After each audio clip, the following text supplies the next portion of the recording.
that's using mega menus.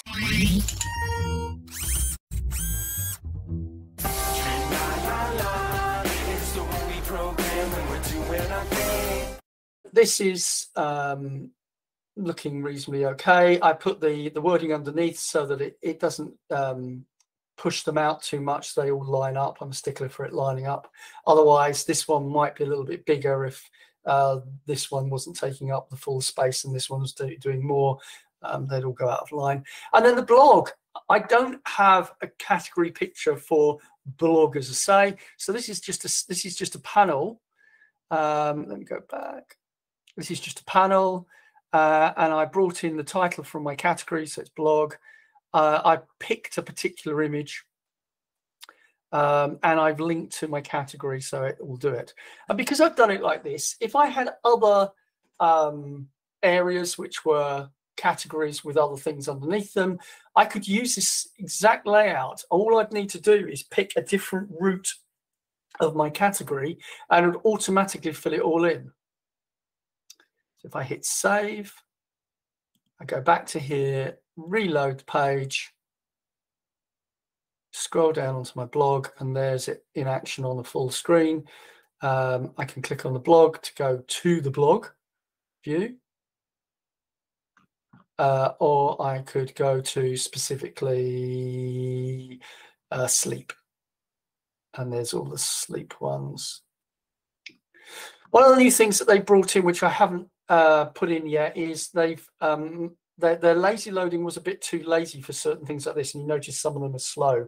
They've got now a setting where it brings it in straight away and it doesn't wait, because it was almost like it was seeing whether or not the thing was in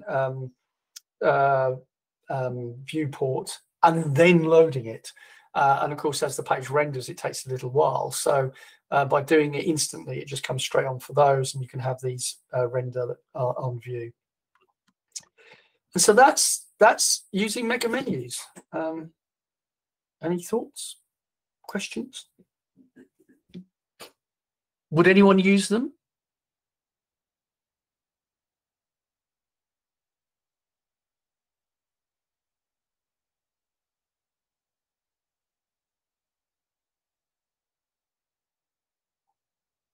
I'm just catching up with the comments. Drop down stretch, not a good word for it. You know. Did you add your child menu item via?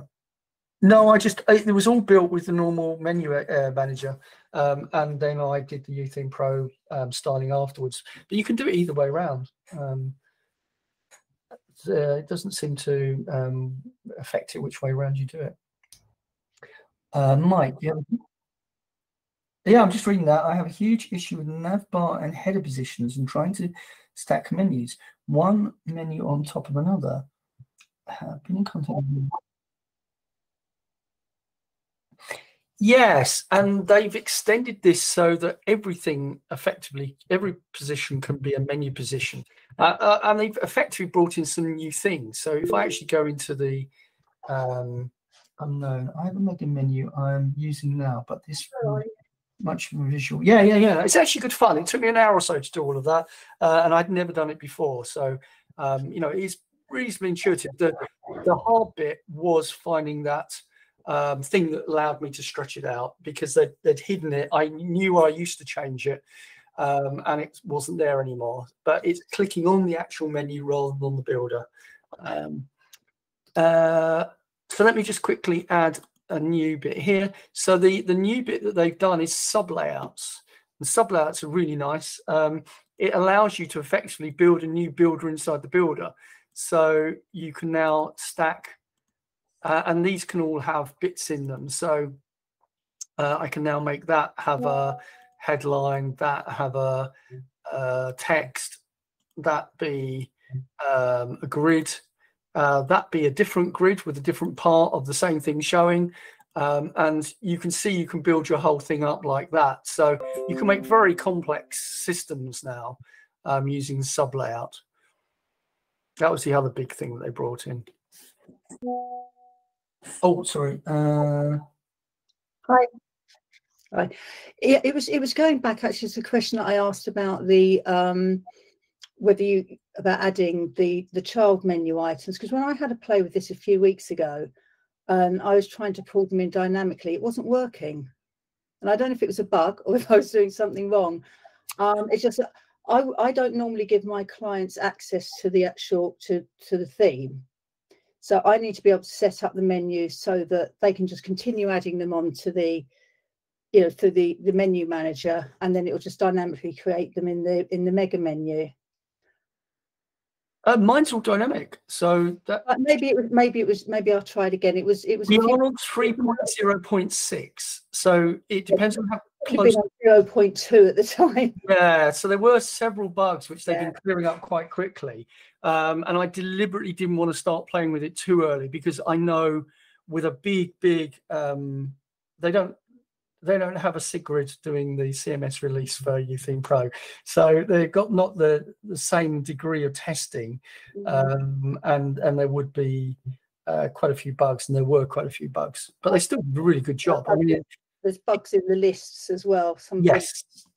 And what else did I have problems with? Oh yeah, some of them, when you're actually trying on some sites, not others, when you're trying to create, select the dynamic item and sort of under the articles, I couldn't get down to link, so I had to search for link for it to come up so I could select it.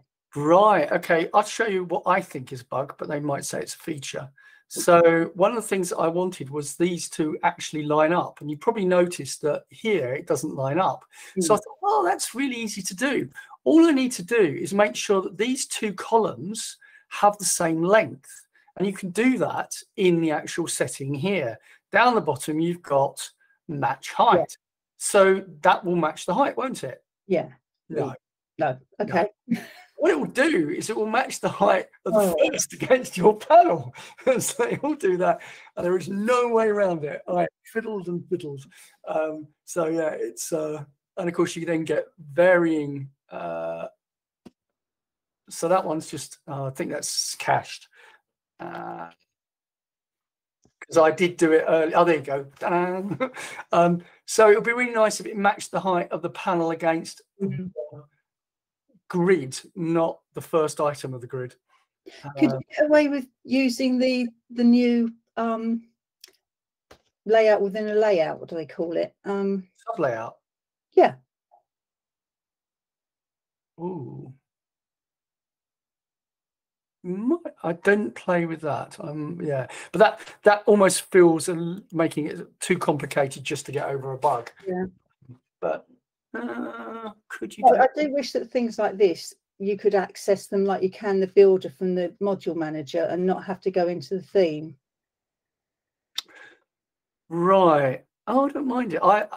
And again, it's horses for courses. So Stacey always enters YooTheme Pro via the article, and I always do it from system, because I then can go into the code and do this and do that, and she tends not to. So everybody has it differently. Yeah. I think it's more of the clients getting in then what they might do. Don't let them back end. Yeah, to create another user group and then just don't allow them access to the templates.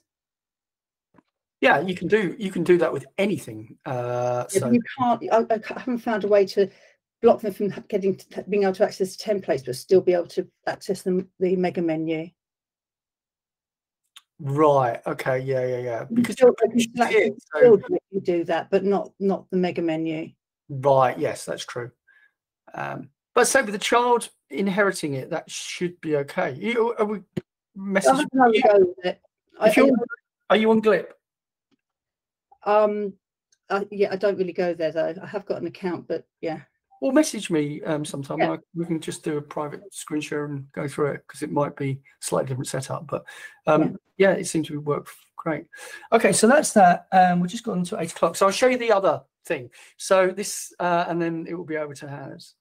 And if there's any other questions. So the other thing was, so some of you know I help the police a lot with their inquiries. And I just opened, I'm going to be careful what I show. So I had a request to do quite a lot of stuff, but one of them was to build a registration and they wanted it just to be email, no username. And that's fine. I built a plugin for that with Benjamin's help. There is actually one out there, but I couldn't make it work very well. So and basically you've still got username, it's still being filled in, it's just being duplicated, and so you can put the email in there. Sorry, Flo's trying to join. So if I was actually to update my account, then it would actually insist that it was an email, and I'd have to put an email in there, but I haven't bothered. So, and what they wanted was some extra custom fields. Not a problem at all. So in the registration, they wanted the ability to select a particular area. So just to, if anyone's, hang on, cat problem. Trying to tell me it's time for food already. Delegation. It's all right when there's one, but when there's 6 on your laptop, it doesn't work.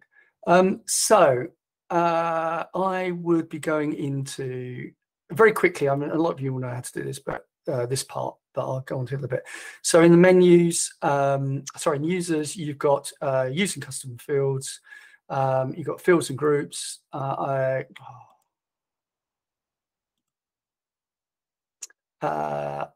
created one called registration. I've gone into my fields and I created 2 lists and a text area. Which of the following do you represent?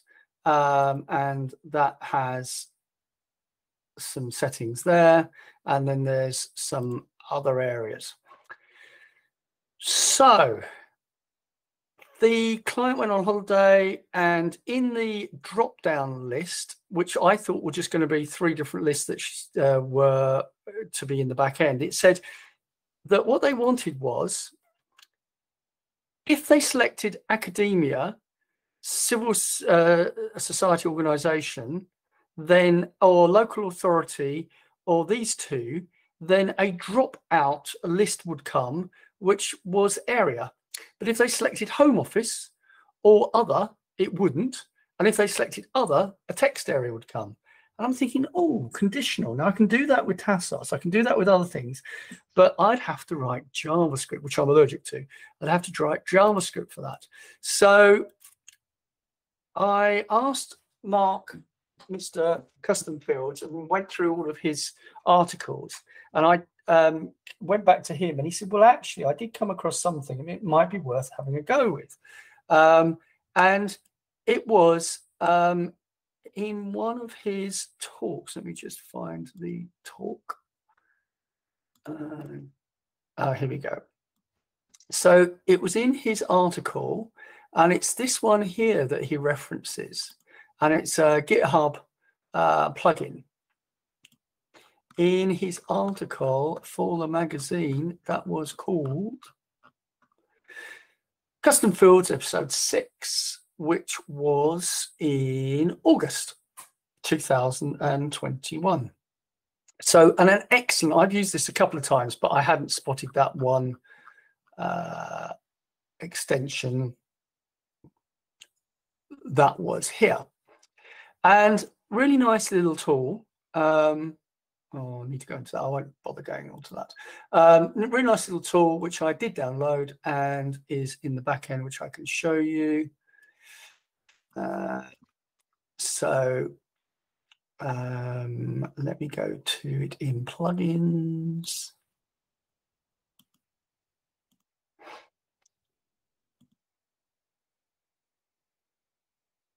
And this is it.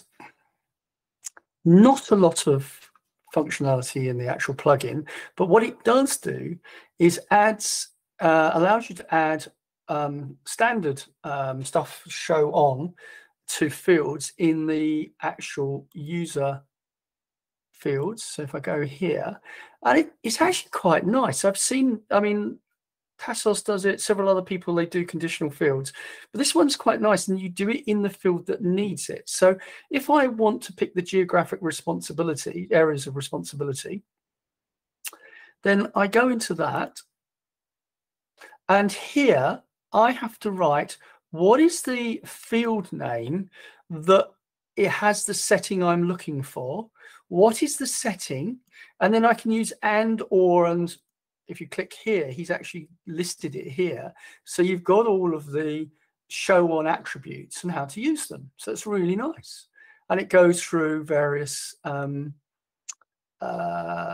scenarios. So you could actually create really complex systems. You could say that one of your fields has to have these particular conditions and another field has these particular conditions, and only then would this thing show. So it can be really powerful. So if the more simple one, going to the other is basically if represent has other, then show. And if I go into the one that you're picking from, it doesn't have anything. So it's purely on the one that is going to be doing the action, as it were, rather than the one that's setting the conditions. So if I now go back to the front end and click here and pick academia, I've now got my drop down of all the places that I can go to. If I pick home office, it disappears. But if I pick another one, it will appear. And if I pick other, my other box appears and I can write my stuff. And on saving, that goes into the normal user field area in, I can't show you that, but it goes into the usual user field area. And then obviously you can go back in, re-edit and keep going back. And that's the nice thing. A lot of the forms that we use, they're single shot. You fill in the form, send it. The user can't get back into the data they had. But obviously with user registration, they have to be able to change their mind, change their details and stuff like that. So this works beautifully. I've been trying it out and it's really nice. There's one other thing that I did, which unfortunately I can't show you on this, but I added to the plugin. I can show you a little bit on another site. Let's go to natural relaxing. That's quite nice and easy. So one of the tools that I've been using recently on some more secret squirrel sites are in the user field, in the management, where they want specific people to be able to sign up. And it's this little bit here.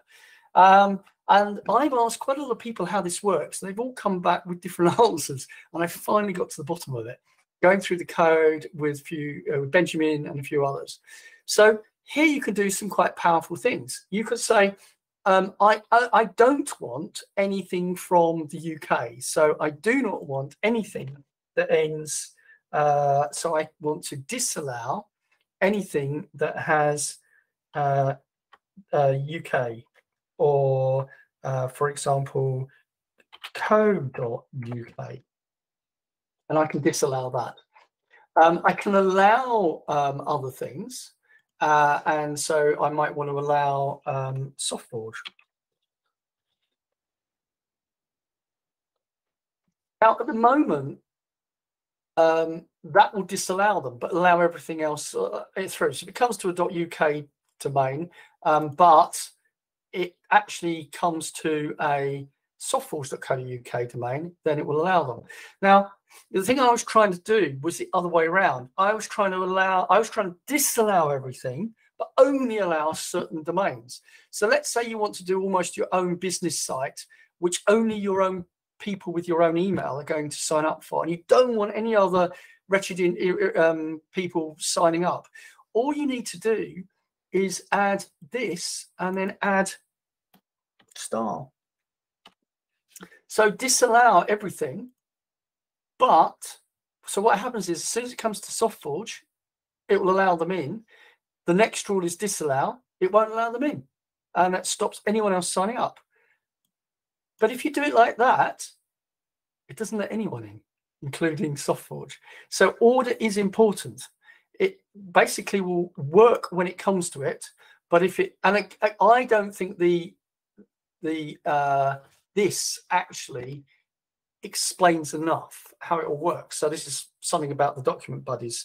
You know, it would be worth going back and looking at some of the stuff and explaining, because this is really powerful. but it was really cool to use. And I set it up incorrectly. Patrick Jackson had a good go with me. We got it to work intermittently. It was only when I fully understood what it was doing that I managed to get it to work really well. So it is a really powerful tool. And the allow and disallow allows you to allow certain subdomains in and disallow other subdomains as well. So you could be really specific. So you could allow fred.softforge.co. You could allow anything at fred.softforge.co.uk in, but disallow anything at bert.softforge.co.uk.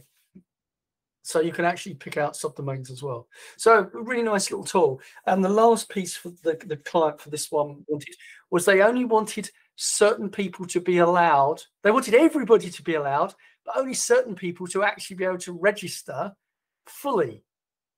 And so I then had to extend the plugin so that when the activation email comes in, they click on that, it then does a check in the back end to see whether or not they're allowed. And I'll quickly show you that one because that was actually a really interesting user case. So if I go to system and I go back to the plugins, sorry about this, but I can't show it all.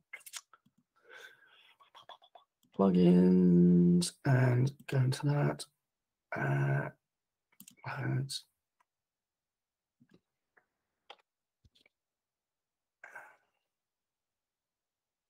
This is a little plugin I've written, and this is the settings for it. So I can pick my user group here. So I made a user group that is a one higher than registered, and these are the domains that will be allowed. And it works really beautifully. So basically, if you guys sign up, you will go into the user management system, but you will go in as registered. And then they can specifically pick through to see if they should allow people further. But if anyone is in those allowed domains, they will automatically go into the supporters area and they can then see certain things.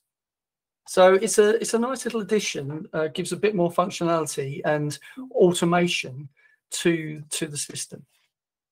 And that's all that I was going to show you. Any questions? Sorry?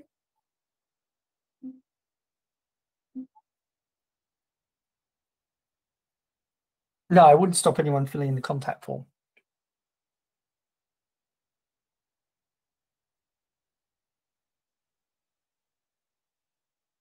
If they're already blocked. If they're not, because it works on activation. So there's two things here. So because it works on activation, the activation they'd already be activated. But of course, I've just set up the user group, so they wouldn't be in that user group. So they'd be normal registered. So I'd still have to give them the higher thing. But the nice thing is it is retrospective. So if you set up these rules here, so if I set this up and you were in there with Gmail and you then went to edit your details, you would then will not be able to, because you would be blocked.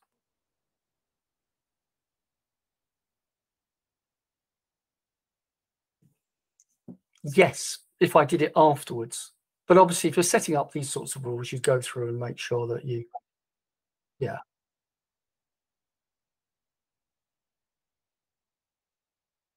Yeah. Yeah. So there you go. Oh, you asked all those anyway. So usually Gary does this bit for me. I'm having to do everything. Right. So, Owen, are you going to record?